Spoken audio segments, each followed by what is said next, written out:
Bonjour à toutes et à tous. Aujourd'hui, on va voir ce qu'est une phrase simple et ce qu'est une phrase complexe. Alors, vous avez peut-être déjà rencontré ces deux notions auparavant, l'année dernière, peut-être, mais si jamais ça ne vous dit rien, si vous avez un trou de mémoire par exemple, eh bien ce n'est pas grave parce qu'on va revoir tout ça ensemble. Alors avant de s'intéresser vraiment à la définition de la phrase simple et de la définition de la phrase complexe, il faut avant tout savoir la définition de la proposition. La proposition, tout simplement, c'est un groupe de mots qui se réunit autour d'un verbe conjugué. Par exemple, dans la phrase « Denise arrive à Paris », on a un verbe conjugué, arrive, et l'ensemble des mots s'organise autour de ce verbe-là. Donc, on a une seule proposition qui est « Denise arrive à Paris », qui s'organise autour du verbe « arrive ».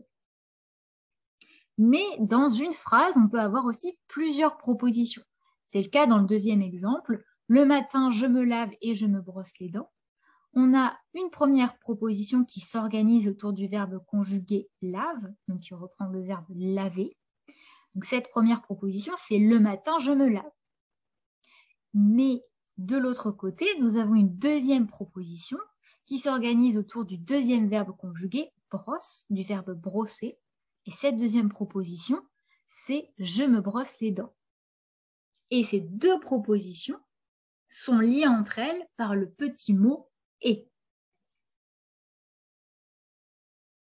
Alors maintenant, on a tout ce qu'il faut pour savoir ce qu'est une phrase simple. Une phrase simple est constituée d'une seule proposition et donc forcément d'un seul verbe conjugué.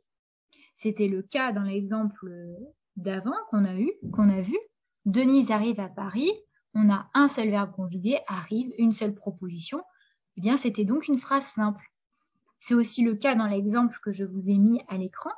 J'ai mangé des oranges. Nous avons un verbe conjugué et manger, donc le verbe manger, et donc une seule proposition, j'ai mangé des oranges.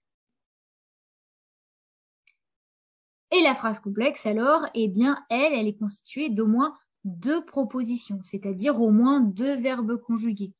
Dans la phrase qui est projetée à l'écran, Lou a commencé la danse quand elle avait 6 ans, on a deux propositions. La première qui s'organise autour du verbe conjugué « a commencé ». Donc la première proposition, c'est donc « Lou a commencé la danse ». Et la deuxième proposition s'organise autour du verbe « avoir » qui est conjugué ici en « elle avait ». Donc la deuxième proposition, c'est quand elle avait 6 ans. En résumé, on peut le résumer de façon assez mathématique finalement. Là, les mathématiques et le français se marient bien pour ces deux notions grammaticales. Donc, on a une proposition, eh bien, c'est égal à un verbe conjugué. On va avoir un groupe de mots qui s'organise autour d'un seul verbe conjugué. La phrase simple, eh bien, c'est égal à une proposition et donc forcément un verbe conjugué. Et la phrase complexe, quant à elle, eh bien, contient au moins deux propositions et donc forcément au moins deux verbes conjugués. J'espère que vous avez bien compris ces deux notions de phrase simple et phrase complexe. S'il y a encore des zones d'ombre, n'hésitez pas à me poser des questions. Je vous remercie de votre attention et puis je vous souhaite une bonne journée, une bonne soirée en fonction du moment où vous regardez cette vidéo. Au revoir.